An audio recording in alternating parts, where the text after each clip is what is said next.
porque ahora está el colega Tomás Rodríguez, periodista de Revista Noticias. Tomás, buen día, ¿cómo estás? José Luis, ¿cómo estás? Muchísimas gracias por el interés. No, por favor, lo que estoy sorprendido es de lo encapsulado que quedó la extraordinaria investigación que ustedes han hecho al respecto de Javier Milei. Y pensaba, digo, una investigación de estas características en Estados Unidos sería final de una historia política. Alguien que plagia, alguien que cuando plagia de hecho está mintiendo, ¿no? Contanos un poco cómo empezó el interés por esta investigación que revela que en el libro de Milei se ha cometido plagio de manera sistémica, entiendo por el contexto del artículo. Sí, y te quiero decir que a mí también me llama la atención lo encapsulado que ha quedado todo esto. Un poco te cuento. Hace algunas semanas un amigo me dio o sea, estábamos hablando del caso anterior, no sé si vos o ustedes recuerdan que en el año 2021, luego de la peor parte de la pandemia, digamos, una plataforma llamada Medium, dentro de esa plataforma había un usuario anónimo que se llamaba Marcos Tullius, que publicó un artículo muy bueno en el cual contrastaba columnas de opinión de Milei en algunos medios, demostrando que buena parte de esas columnas eran un copy-paste de algunos autores liberales importantes como Hazlitt o Rothbard.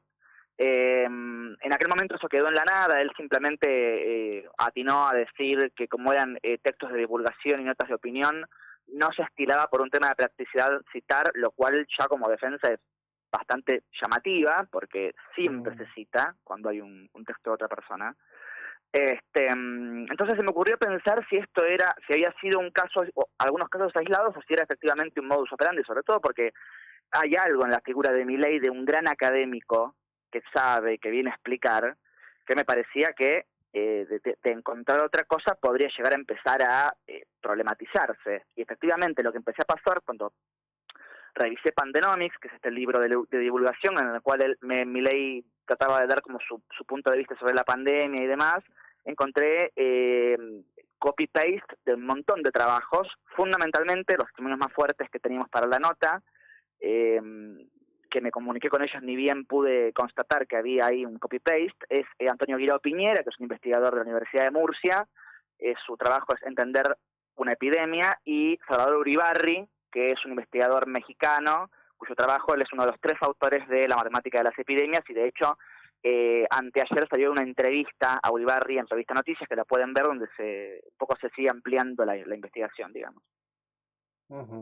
Claro, a ver, el tema es la única respuesta que hay, porque además, fíjate, es muy curiosa la serie, ¿no? Bueno, ustedes publican esto y dicen, bueno, mira, tenemos toda esta data, esto es así, este libro tiene un copy-paste de textos de terceros, ni siquiera está la cita, es decir, porque tomar citas de un tercero es perfectamente legítimo en un Efectivamente. contexto en donde se va explicando que se han tomado esos elementos porque se los consideran positivos y se los vuelca en el contexto de una explicación general, cosa que no ocurre. Pero en el mismo Exactamente. momento en que este número tomaba estado público, aparece en paralelo Milei en la Feria del Libro y le dan más importancia a su acting enloquecido y desordenado de presentación ante su clac que a una cuestión de estas características. Yo estoy muy sorprendido con esto.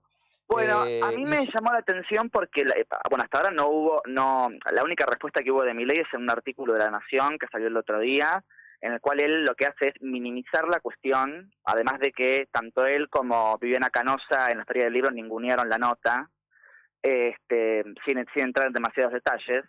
Y él atina simplemente a decir que en un libro de 350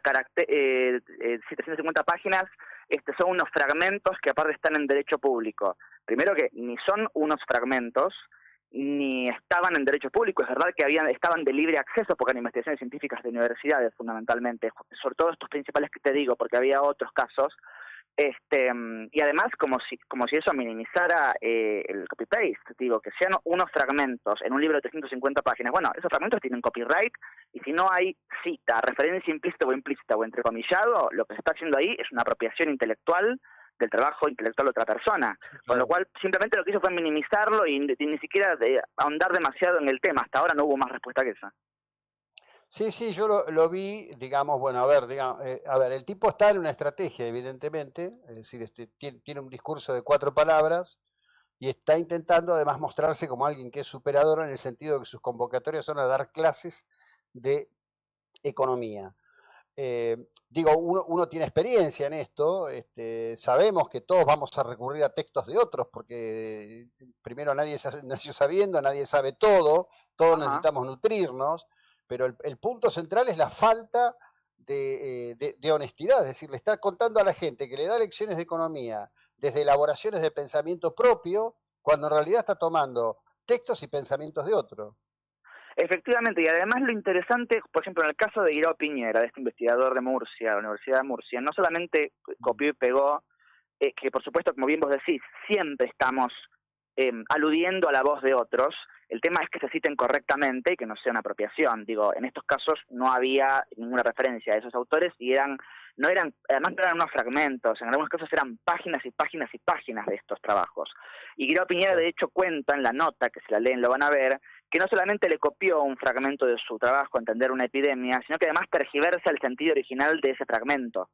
Con lo cual, y además digo, estamos hablando de una pandemia, una cosa que implicó cuestiones de salud, que algo se malinterprete además puede ser serio. Entonces, realmente me llama mucho la atención en el cono de sombras en el que salió todo esto, si bien eh, por suerte tuvimos, bueno, yo cuando terminé la investigación se lo llevé a noticias y escribí la nota con Juan González, que es ahora un gran colega y fue profesor mío también.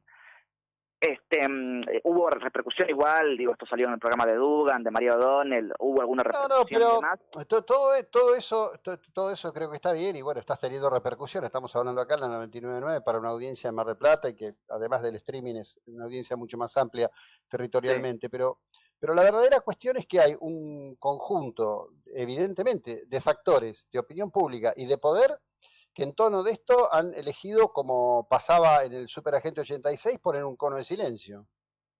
Bueno, yo la verdad, honestamente no sé por qué ocurre esto y no quisiera tirar hipótesis porque no quiero caer Ujú, en ujú. teorías conspirativas, pero sí me llama mucho la atención y sobre todo me llama la atención, y eso lo vi muchísimo en Twitter, la respuesta de los seguidores de Milei. Es muy, es muy ciega. O sea, pareciera realmente como si no hubieran leído la nota. Dicen, o sea, afirman como, qué sé yo, que eso lo hace todo el mundo, que con ese criterio se está plagiando todo el tiempo a otros autores, confundiendo cita con plagio,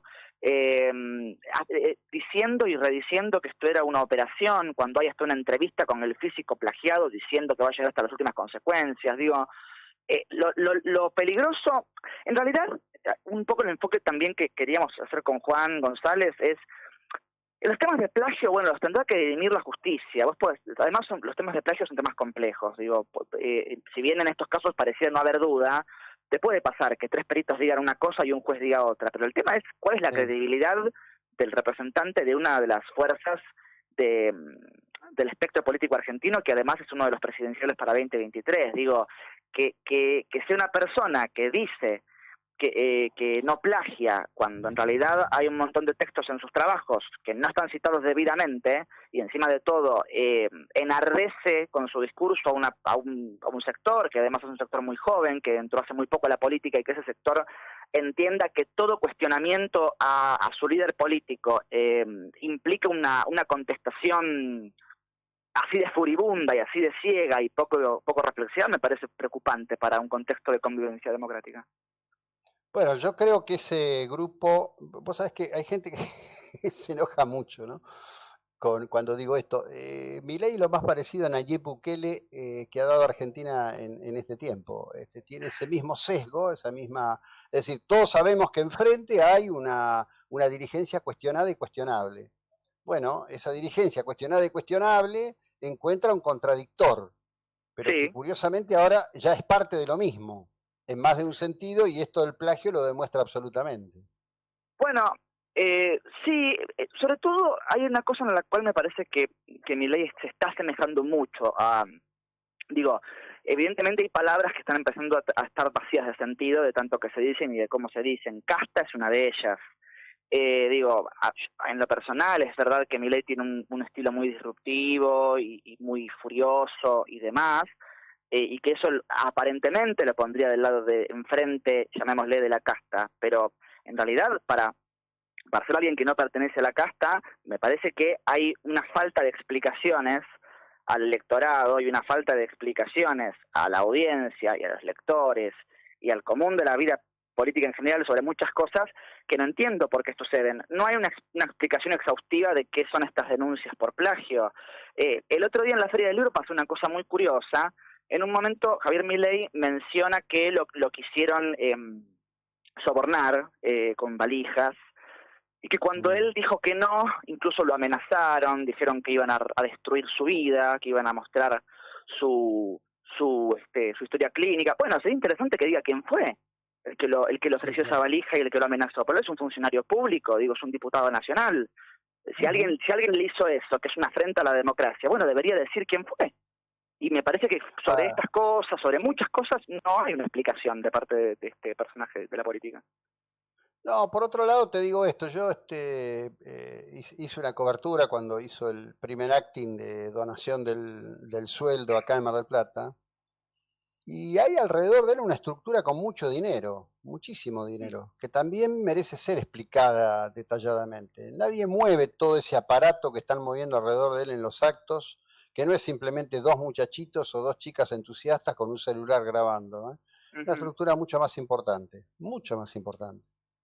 En fin, bueno, yo la verdad, chapó por tu trabajo, te agradezco Muchas gracias. muchísimo el tiempo que nos has dedicado, Tomás, que tengas un muy buen día, ¿eh? Gracias. Bueno, te agradezco muchísimo a vos por el espacio y por el interés.